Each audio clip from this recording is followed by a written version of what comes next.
Hi, it's Katrina. The day of the asteroid. Paleontologists have just made one of the most exciting dinosaur discoveries from the past 10 years. A team led by Dr. Robert De Palma uncovered the fossilized leg of a dinosaur. The leg was so immaculately preserved that it still had skin attached. This is the first time researchers have found skin on a dinosaur. And if there was any discovery that could contribute to cloning a dinosaur, this would be it. Researchers believe the leg belonged to a dinosaur living in North Dakota at the exact time the asteroid slammed into the planet. According to Paul Barrett, a researcher at London's Natural History Museum, the leg belongs to Thessallosaurus, an herbivorous dinosaur whose name means wonderful lizard in ancient Greek. Based on his examination of the fossil, Barrett said the dinosaur's leg was likely ripped off very quickly, and the limb bears no signs of disease or having been picked apart by scavengers.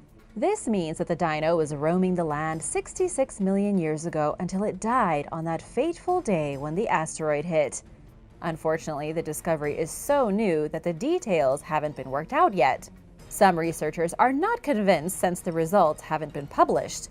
The Thessallosaurus has been a bit of a mystery to scientists because they were unclear what its skin looked like. But now that they have some of its skin, they can say for sure the creature was scaly like a lizard and did not have feathers like raptors did.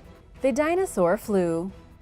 Researchers have discovered the very first evidence of a dinosaur coming down with the flu. Carrie Woodruff from the University of Toronto, along with her team of scientists, studied the fossil of a diplodocid. This was a type of long-neck herbivorous dinosaur, which lived all throughout what is today southwest Montana. They named the dinosaur Dolly after Dolly Parton. What the team discovered is nothing short of shocking. They already knew Dolly was under 20 years old when she died. This was during the late Jurassic period, 150 million years ago. What they didn't know was that Dolly had been sick. Its fossil provided the very first evidence of a lung disease in a dinosaur. According to Woodruff, whatever Dolly had come down with, it was consistent with respiratory infections found in birds today.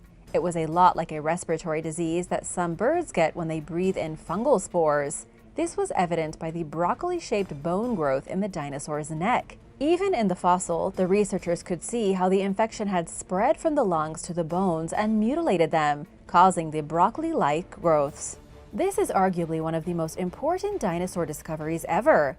It shows that dinosaurs suffered from the same common respiratory disorders that birds and humans suffer from as well. Knowing that dinosaurs were already experiencing respiratory infections, the same kind of respiratory infections that transmit from birds to humans and cause pandemics, is monumental. And believe it or not, dinosaurs exhibited the same symptoms as us. They would have trouble breathing, get headaches, coughing, fevers, diarrhea, and sneezing. Just like us, dinosaurs came down with nasty cases of sore throat and sniffles. The Spinosaurus. 100 million years ago, in what is today the Sahara Desert, there was a ferocious predator. This predator was a titan of a dinosaur, and the only one science knows about that had the ability to both swim and live on land. Back in the days of the dinos, Morocco and the surrounding desert was more of a lush jungle, teeming with rivers, lakes, and all kinds of exotic life. There was one dinosaur who ruled over the whole area, a river monster by the name of Spinosaurus. It had a tail-like fin, teeth over 6 inches long, and it could catch prey on land and also slip into the river and hunt in the water. This is a feat no other dinosaur, at least that we know of, has ever managed to pull off. And to make things even more shocking, the Spinosaurus could be over 50 feet long and weigh upwards of 20 tons. A recent specimen was discovered in Morocco measuring 35 feet from its snout to its tail. This one was a juvenile, only weighing about 4 tons, but if it had grown into an adult, it would have had no natural predators. It was basically a T-Rex that could swim, making it one of the most dangerous carnivores that ever lived. Chief Dragon. The oldest meat-eating dinosaur ever discovered in the United Kingdom is a creature nicknamed Chief Dragon. Its remains were originally discovered over 50 years ago at a Welsh quarry. 4 small fragments are all that were found, but they were enough for scientists to put the whole beast together. Using these tiny bones, researchers at the London Natural History Museum were able to determine that the chief dragon had existed 200 million years ago. It was an apex predator. a miniature dragon about the size of a chicken, but with an exceptionally long tail. Dr. Stephen Spikeman called it a typical theropod, a carnivorous dinosaur that wandered around on two legs. It was just like a T-Rex or a velociraptor, but existed way earlier and was a lot smaller. But it's the age that really makes this dinosaur so fascinating. Scientists know it's definitely 200 million years old, but could be as old as 214 million. That would be the late Triassic period, at the very emergence of dinosaur life. To give you some idea of the timeline we're looking at here, the T-Rex showed up around 81 million years ago, between the evolution of the English chicken-sized dragon and the beasts we all know and love from pop culture. 133 million years had gone by. Big John. Big John is the biggest Triceratops skeleton ever found. He was a beast, a monster so big he could have rammed through a school bus and kept on running. But according to researchers, Big John may have been killed during a fight with another, even larger Triceratops. They started investigating after coming across a bizarre opening in its frill, the big crown on its head above the horns. The opening appeared to be left over from some kind of battle. After analyzing the location, shape, and size of the mysterious injury, researchers from the D'Annunzio University in Italy concluded it was left behind by the horn of another Triceratops. In life, Big John was about 26 feet long, and his skull was roughly 6.6 feet wide. 60% of his skeleton was found in the Hell Creek Formation of South Dakota in 2014. After he was put back together and analyzed, his fossilized remains were sold at an auction in Paris for $7.2 million. That's how big and impressive Big John is. And while his skeleton might be gone, scientists still have all the information they need from their examination. They believe he got into a brawl with another Triceratops and suffered a major injury from getting a horn through his frill. But this wasn't what killed him, at least not initially. His bones show signs of healing, so he must have walked away from the fight and lived a little while longer. But before the wound could completely heal, he died. It's likely he got infected after the injury and then died a very slow and probably very agonizing death, spread out over 6 months. A fossilized butt. Now's the time for a chuckle if you want to be immature. 120 million years ago, a Psittacosaurus was living out its days just like any other dinosaur. It was focused on mating, eating, and not being someone else's food. What it couldn't have possibly known was that all these years later, scientists would be staring right up its rear end. This is about to get gross, but remember, it's all for science. In 2021, researchers published a detailed description of this dinosaur's cloaca. The cloaca is the Swiss Army knife of butts. It is a hole used for expelling waste, for mating, and for laying eggs. Lots of animals have it today, including all birds, amphibians, reptiles, and a handful of mammals. Discovering the remarkably fossilized cloaca of this small, dog-sized dinosaur gave researchers a unique look into how the ancient animals used them. Not only that, but it showed the skin texture and color pattern of the dinosaur's rear. As Science Alert said, scientists described a dinosaur's butthole in exquisite detail. This is the only preserved non-avian dinosaur cloaca fossil in the world. However, nothing inside of it was preserved, only the vent opening. Because of this, researchers were never actually able to find out much about the sex of the animal or the biology of how its hole worked. All they could really do was look at the exit, kind of like looking at someone who sat on a photocopier. Trapped in amber. In 2016, the tail of a dinosaur from 99 million years ago was discovered stuck in amber. It was an unprecedented discovery that shocked scientists around the world. What's really cool is that the fossil is further evidence that dinosaurs had feathers instead of scales. It was Chinese paleontologist Xing Lida who came across the specimen, no bigger than a dried apricot. Xing found it at an amber market in northern Myanmar. If the paleontologist hadn't come by it and bought it, chances are someone would have bought the piece and turned it into jewelry. The traders thought there was a plant fragment inside, not an actual piece of a dinosaur. It's hard to describe just how important this discovery is. Almost 100 million years ago, a small dinosaur, a young Coelurosaurian belonging to the same type of predatory dinosaurs as the Tyrannosaurus, lost its tail. Its tail was then preserved in this tiny piece of amber in perfect condition. Scientists were able to look at the feathers of its tail in 3 dimensions, something that's never been done before. Its perfectly preserved DNA is in there. Plus, it's real physical evidence that the most ferocious dinosaurs were covered in bird-like feathers and not reptile scales. Owl dinosaurs.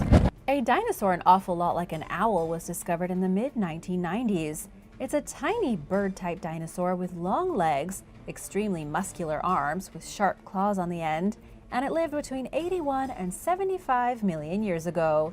Its name is Shuvuia deserti, and not only did it look like an owl, but it also had exceptional night vision and remarkable hearing like an owl. Researchers were shocked to find that its hearing and night vision were better than that of most modern birds and other dinosaurs that came after it. Even though the fossil of this dinosaur was found 30 years ago, a new analysis has yielded more exciting information about it. Researchers from the University of Witwatersrand in South Africa analyzed its inner ear bones.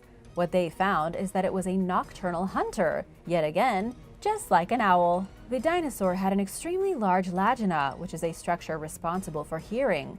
The larger the structure, the more sensitive an animal's hearing is. In relation to the size of its skull, this animal had a lagina bigger than any other that researchers have ever found in a dinosaur. And this was after comparing its inner ear to over 100 species of modern birds. The only bird they found with a lagina even remotely the same size was the barn owl. So this tiny dinosaur was basically the world's first owl. Murder feet dino. A Triassic dinosaur that lived in Australia 220 million years ago left behind its footprints. A recent evaluation of this beast's mysterious tracks have shown that the creature was a small vegetarian with a long neck and feet that could kill. It was in 1964 when coal miners in Australia saw the unbelievable dinosaur tracks in the ceiling of an underground cavern. They had no idea what to make of it and attributed the tracks to giant roosters. But the truth is that millions of years ago, this dinosaur squished its toes through a swampy floor of moist silt. Sediment flowed into the tracks and hardened to preserve the impressions. Underneath, this swampy plant life slowly turned into coal. The sand around the tracks turned into sandstone, and much later humans came along to tunnel underneath and take the coal to power their vehicles. As for the mysterious dinosaur's feet, scientists initially believed it was a carnivore because its claws looked like sickles capable of slicing flesh apart. And while it definitely had huge feet and thick claws, it was actually just a vegetarian. It was a type of quadrupedal sauropod, the earliest one ever found in Australia. The tough duck-billed dinosaur. In the 1980s, the late paleontologist Jamie Eduardo Powell discovered the skeleton of a duck-billed dinosaur in Argentina. The first thing he found interesting about the dinosaur was that it showed evidence of an injured foot. It looked like one of its feet had been fractured. The fossil was put in storage and forgotten about until recently, when paleontologists took another look at it. They found even more damage. This dinosaur, which lived 70 million years ago, had a fractured tailbone and a possibly cancerous tumor on its foot. In other words, it was having a really tough time. Scientists used computed X-ray tomography scans, also known as CT scans, to look at the bone samples. There were fractures in 2 vertebrae right in the middle of the dinosaur's tail. They also found erosion likely caused by infection. The fractures were partially healed, but not completely. This means they may have been responsible for the slow death of the dinosaur. All of this information was published in 2021 in the journal Cretaceous Research. This wounded monster was a hadrosaur, a plant eater known for having a mouth like a duck.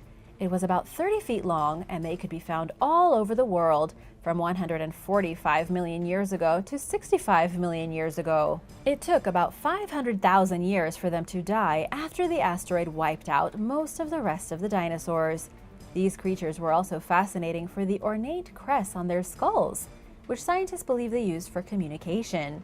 We don't know what exactly injured the hadrosaur, but researchers say it was a seriously hardy animal.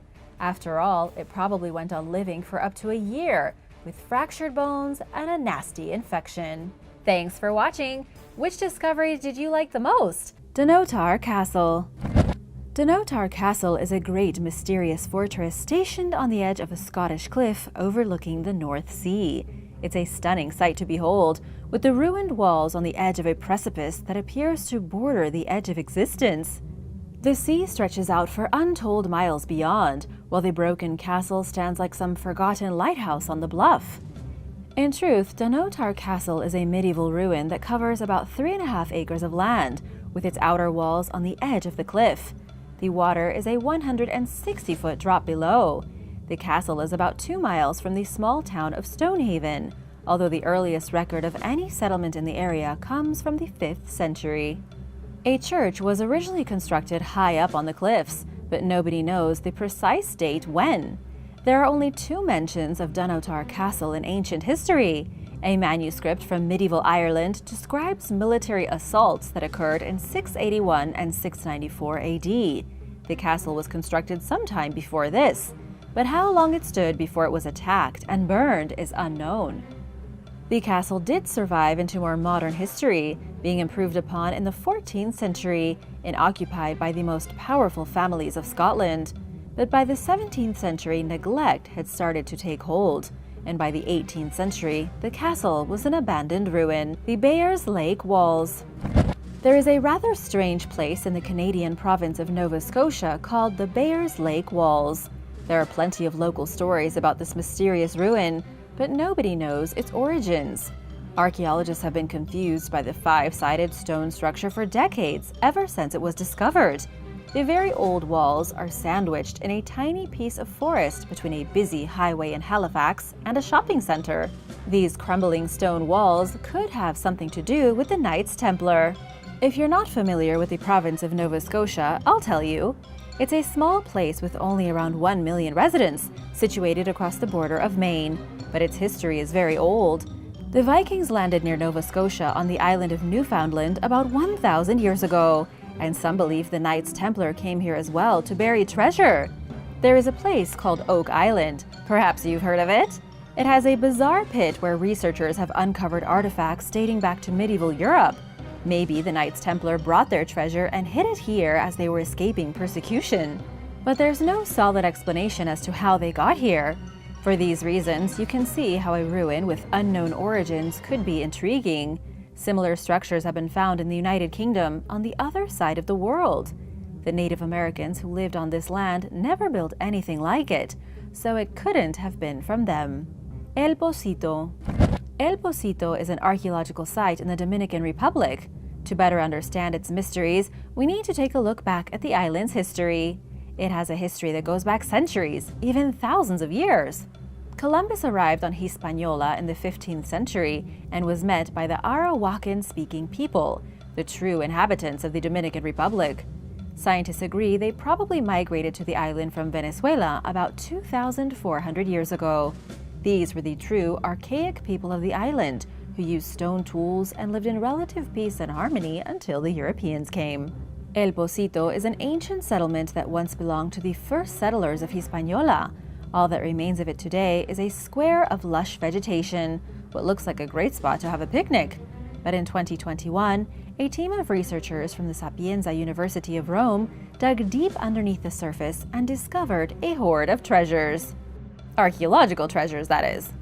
They found stone hammers, axes, tools used for making canoes and oars, and a tiny ceremonial well that may have been used in macabre island rituals. This is the first site of its kind to be found in the Dominican Republic. It proves that underneath the shade of the palm trees and hidden under the foundations of 5-star resorts, there is a whole mess of archaeological evidence of an ancient race of people. Tintagel Castle. Tintagel Castle is another strange European fortress with a long and dark history. The earliest traces of human occupation here go back to the days of the Roman occupation of Britain, about 2,000 years ago. But even those traces are scarce. Archaeologists have only found a handful of coins, a few pottery scraps, and the ruins of unknown Roman structures. But here's a quick piece of history. When the Roman government in Britain collapsed 1,600 years ago, the land was split into different factions. The area we know as Cornwall today emerged as the Kingdom of Dumnonia. In the ashes of the Roman Empire, this kingdom came out surprisingly strong. They developed a massive stronghold at Tintagel that also functioned as a major trade center. Archaeologists have suggested Tintagel Castle was an elite settlement ruled over by a very powerful warlord and only home to the best of the best. This is based on some evidence like high-status items imported from as far away as Africa. This is significant because it means the castle was connected to a vast trade network during what we know as the Dark Ages.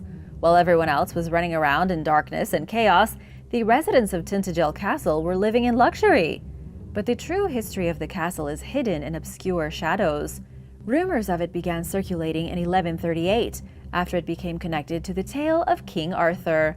Arthur supposedly seduced Queen Igerna in the castle's very halls, usurping the old king and becoming ruler of all the land. Chapel in the woods. There is a mysterious chapel in the English countryside where teenagers go to drink illegally and get up to all kinds of shenanigans. On the outside, it looks like any other abandoned building in England. It's made of stone, there is moss growing on the roof, and it's hard to tell if it's 1,000 years old or 50 years old. To make matters worse, nobody knows how old it is. People drive past it every single day since it's just off to the side of one of the busiest roads in Devon. But how long it's been sitting there and who built it in the first place has been forgotten for centuries. Not only do we not know who built the church, but we don't know what it was used for. It could have been a Catholic church, or it may have been used for pagan worship. It also may not have been a church at all, but the isolated hideout for a hermit. What do you think this creepy abandoned building was used for? Let me know in the comments below, and don't forget to subscribe if you haven't already. The ancient city of the Berbers. Volubilis is the ancient and mystical city of the Berber.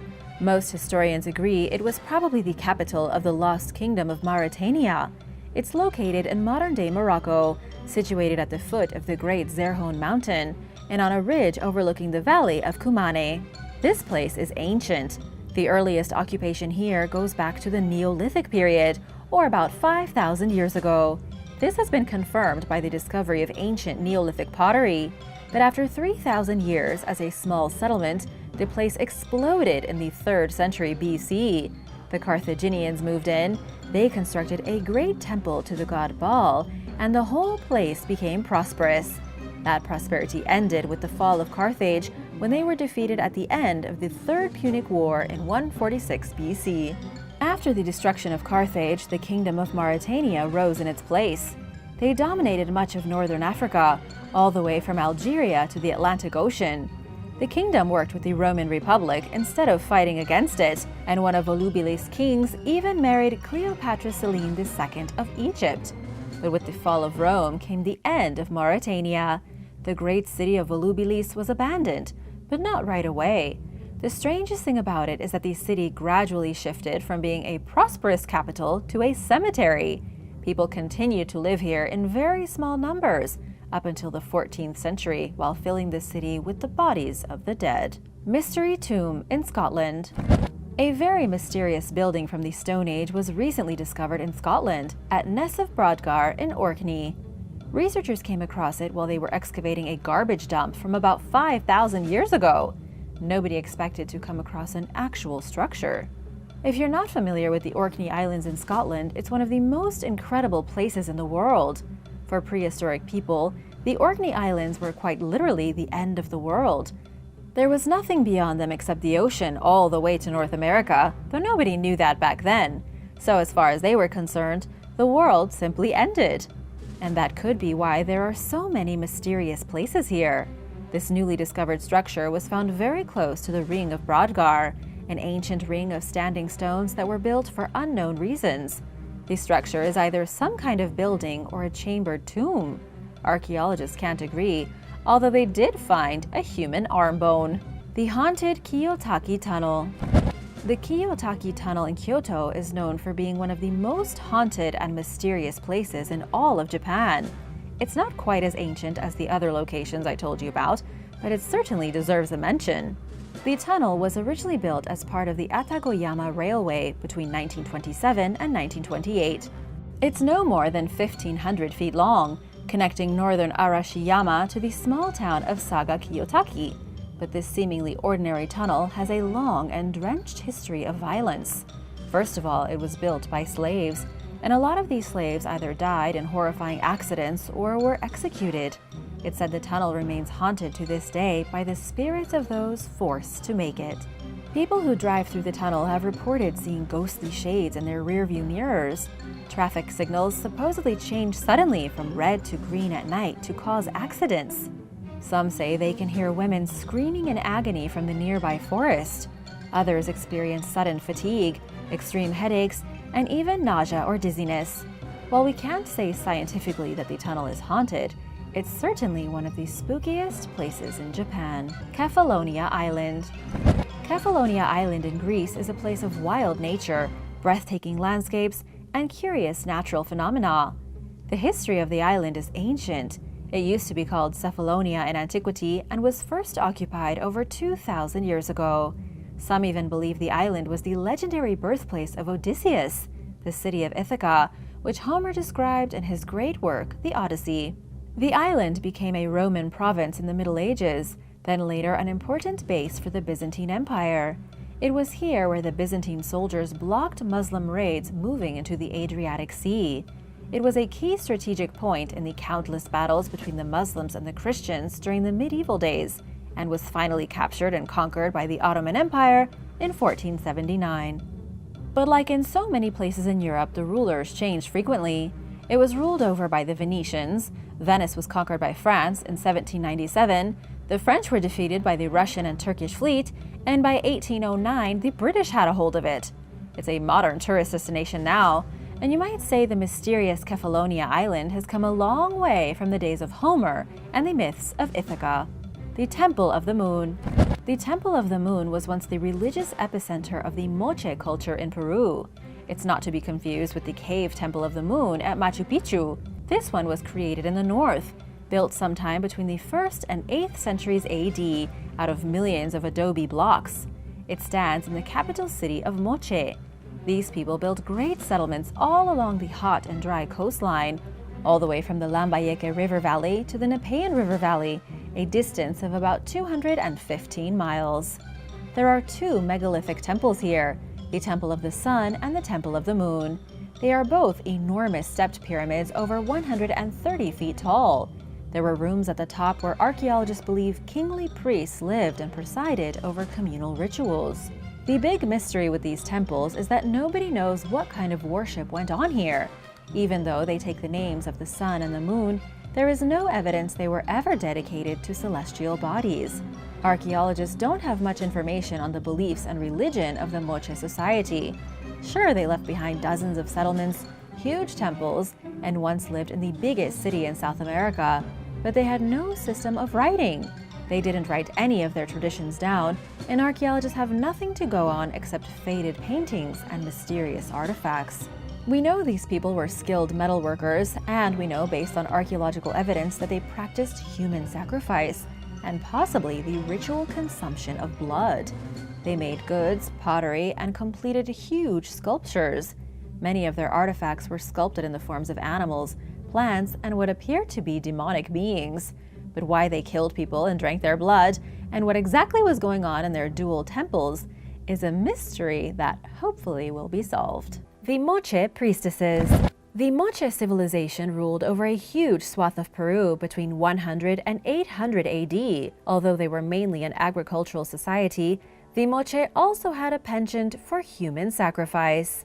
It was the elite members of the Moche who played the biggest roles in sacrificing people, as well as consuming human blood. When the tombs of the Moche priestesses were discovered, archaeologists made some shocking new revelations regarding these ancient people. The tombs of the priestesses were found during excavations at San Jose de Moro in 1991. The priestesses had been buried wearing beautiful golden headdresses, almost like crowns, unlike anything else archaeologists have found in Peru. But these powerful women were not buried in ordinary tombs. Their graves were luxurious, filled with offerings, sacrificial goblets, necklaces, and many other treasures. The reason these four women were treated with such reverence is that they were hugely important to Moche society. The four priestesses were in charge of all ritual sacrifices and likely had high places of honor among the ruling elite. The Moche believed these women had a special connection to the gods and a powerful secret knowledge that permitted them to lead as religious rulers. Their roles were somewhat similar to the ancient oracles from Greece, only these women had far more power when it came to actually governing. The astronomical knowledge of ancient India. The Junapani stone circles in India are ancient, going back over 3,500 years to 1500 BC. Even though there are plenty of megalithic sites quite similar spread throughout the subcontinent, the Junapani stone circles are unique for one main reason. They show the earliest astronomical knowledge possessed by primitive people living in what is today the state of Maharashtra. Some of these stones are circular, some are long rectangles, and all of them were brought to where they still stand from a great distance away. Researchers believe they were intended to mark burial places, with the dead placed in the ground and then covered over with the giant stone circles. But here, unlike other stone burials in India, the ancients left circle marks called cupules carved into the stone. The organization of the marks suggests they were used as specific directions, reflecting major cosmic events such as the sunrise on the winter solstice. These ancient people very well could have had advanced knowledge of astronomy and displayed their knowledge on the stones found here. This was during a primitive time in India, a transition between stone and iron tools. Some have suggested the fact that people learned about the stars at the same time they developed iron technology is no coincidence. Of course, ancient alien enthusiasts believe that the ancient Indians may have been given knowledge on these subjects by a mysterious race far more advanced than themselves. For most, though, it is the evolution of human knowledge. The ancient Etruscan haruspex. The religious rituals of the Etruscans suggest they had mastered several different forms of divination or foretelling.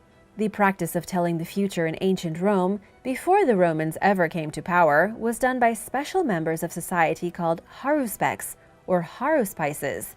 They were also called entrail observers, and they were responsible for announcing the will of the gods to the masses. How did they do this? They observed the entrails of sacrificed animals, like their guts and insides. We don't know if these people really had some kind of secret knowledge that allowed them to see what others couldn't in the insides of an animal, but that's what everyone back then believed. These entrail observers would take the liver and gallbladder of a sacrificed sheep, then observe and interpret the blood and gore until they had determined the future. The diviners were also charged with assessing any natural phenomena or unique events, such as floods and lightning storms. Whatever secret knowledge they claimed to possess, it gave them great power in society. Even though it was almost certainly a pseudoscience, divination grew to be a legitimate way to make decrees based on the supposed will of the gods. However, things changed with the Romans. Divination was still popular when Rome was a republic, but began to lose its importance as they shifted to become an empire.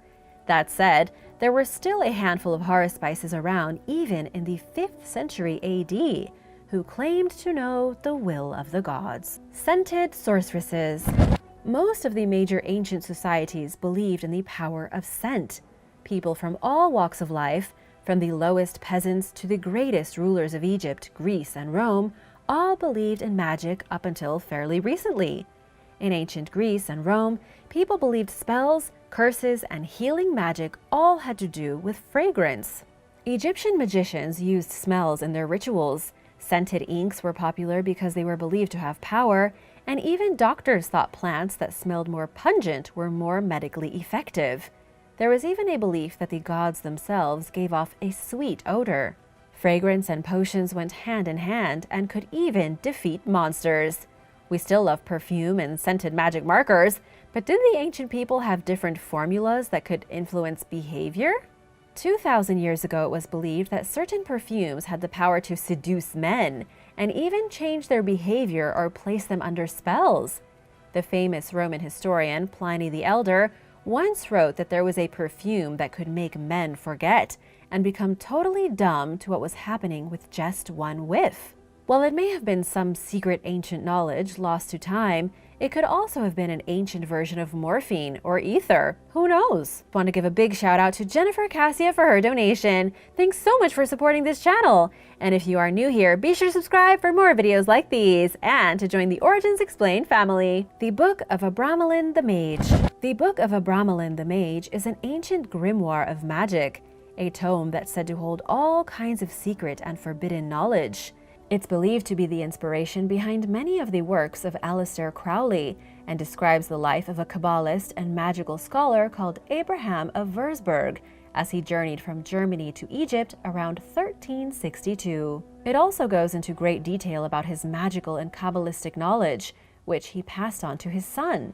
Abraham recounts the tale of when he met Abramelin the mage living in a small hermit shack in the desert, somewhere near the river Nile in Egypt. Abramelin passed his knowledge to Abraham, and Abraham to his son.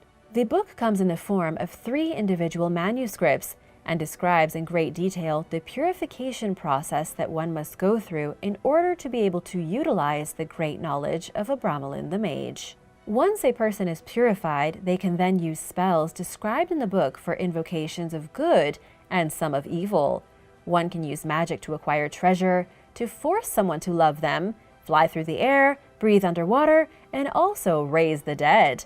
But that's not all. The Book of Abramelin the Mage supposedly has instructions on how a person can transform their appearance, become invisible, and even start storms out of thin air. To do all this, it requires a mixture of magical sigils and mystical words, with these words being read in several different directions. There are also diagrams that must be recreated and rituals carried out. Do you think there's something hidden inside ancient grimoires that we simply can't understand? Let me know your thoughts on ancient magic in the comments. The Hall of Records. There is an ancient legend that says beneath the paws of the great Sphinx in Egypt that guards the pyramids of Giza, there is an entrance to a secret maze. Within this maze is a place called the Hall of Records, a library containing the most important texts having to deal with alchemy, mathematics, astronomy, medicine, and magic. You've probably heard of the Library of Alexandria, which was supposed to have been the greatest repository of knowledge in the world. But the secret Hall of Records that's supposedly underneath the Sphinx is home to even more forbidden knowledge, and was created thousands of years before the Library of Alexandria. The issue is that nobody actually knows if the legendary Hall of Records exists. The limestone rock around the Sphinx is just too fragile to break through. It's doubtful archaeologists will dig beneath the Sphinx in search of the secret Hall of Records unless the ancient monument crumbles on its own. The geometry of the builders. After an exhaustive 5 years of research by archaeologist Anthony Johnson at Oxford University, he reached a new and exciting conclusion about Stonehenge. He says the ancient stone circle was designed and constructed using highly advanced geometry.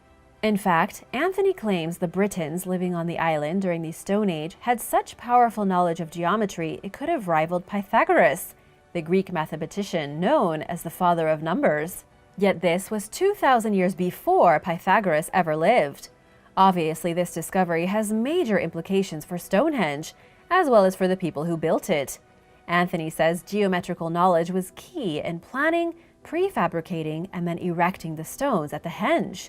Anthony also says the primitive Britons learned the skill, not from some visiting aliens, but from constructing smaller and more simple monuments.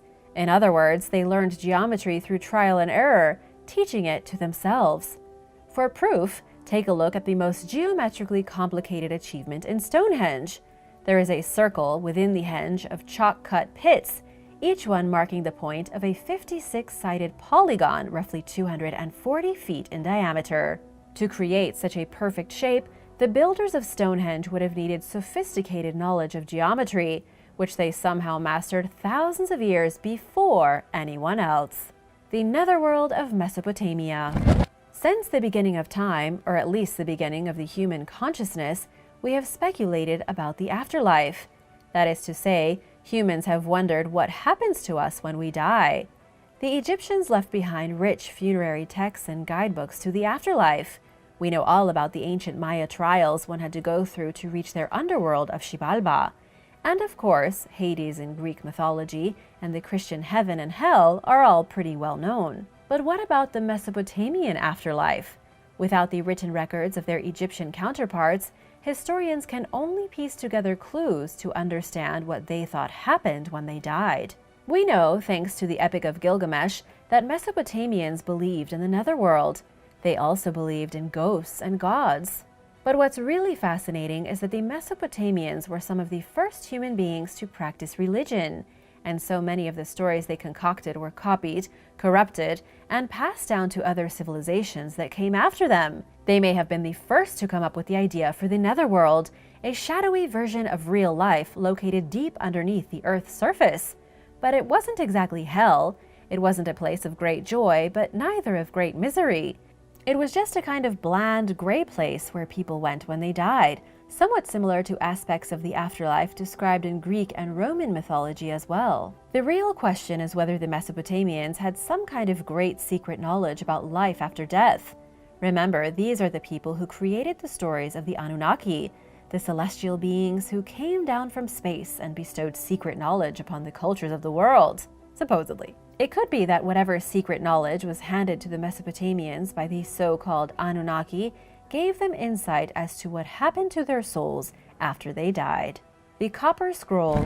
In the 6th century BC, the Babylonian king Nebuchadnezzar II burned King Solomon's temple to the ground and plundered its treasures. One of the treasures stolen happened to be the Ark of the Covenant, which contained at the time the tablets upon which the 10 Commandments were written. This is all according to the Hebrew Bible. There has been a lot of speculation over what happened to the Ark of the Covenant since it was last seen 1,400 years ago, allegedly. Now we need to fast forward to 1952, when the legendary Copper Scroll was discovered near the Dead Sea in Israel.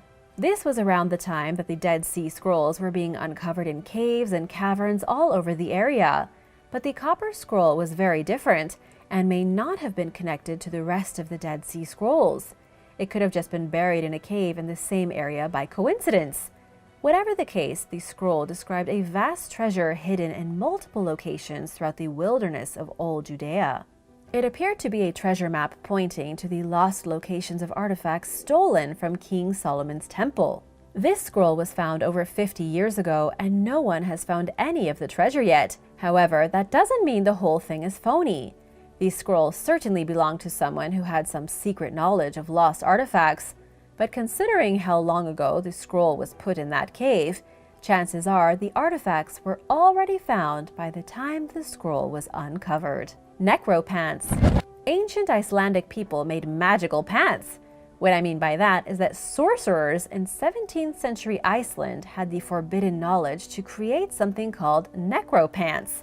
Pants imbued by witchcraft to grant great fortune to whoever put them on their legs. The 17th century was a pretty rough time to be living in Iceland. There were many natural disasters, they were often raided by pirates, and the glory of the Viking Age was long gone. Life was hard, and so people frequently turned to witchcraft as a last resort to improve their situations. Even though witchcraft was popular, it still was not socially acceptable. Many people were burned at the stake for practicing witchcraft, the majority of which were male.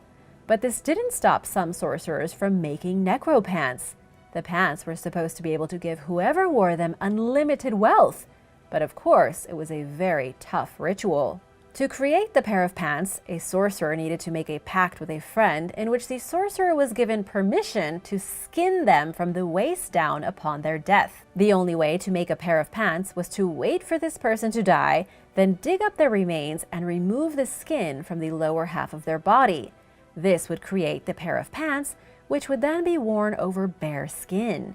The sorcerer then needed to steal a coin from a destitute widow, put it in the rear end of the pants, as well as an Icelandic stave written on a scrap of parchment. So long as the coin remained inside the rear end of the pants, the wearer would be rich for the rest of their life. Now, either Icelanders really had some sacred knowledge on how to make magic pants, or they were going through all of this trouble for nothing. What do you think was behind this elaborate ritual? Why do you think ancient sorcerers believed in these magic pants? Let me know in the comments below, and thanks for watching! Be sure to hit that subscribe button if you haven't already, and I'll see you soon for another amazing video. Bye!